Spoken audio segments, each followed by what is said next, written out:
Welcome to Pindar Poetry. We hope you learned something new. You start by enabling Quick Switch in Settings Controls so the feature is active. This makes swapping instantaneous. Once done, assign the Quick Switch icon to a comfortable screen slot. Prefer right thumb reach for mobility. You also need 2 configured weapons or loadouts before you tap. Make sure both are equipped and visible in your HUD.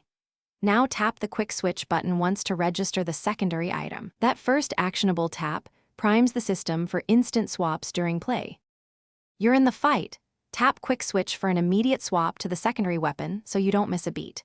Once done, note that a short press triggers the quick exchange while a longer press opens your loadout wheel if you need to pick a different item.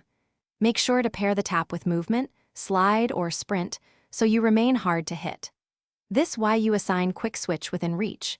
It reduces downtime and keeps pressure on opponents without exposing you. To finish cleanly, always verify your weapons aren't mid-reload or in an animation because that blocks the Quick Switch action. Swap timing depends on ready state. If you experience accidental presses, rebind or move the buttons slightly to prevent misfires. And if the Quick Switch stops responding, restart Codm and, if needed, reset controls to defaults before reconfiguring. That resolves most glitches. One troubleshooting tip: check for recent UI updates that may change touch zones and adjust placement accordingly. Thanks for watching. Consider subscribing if we helped you.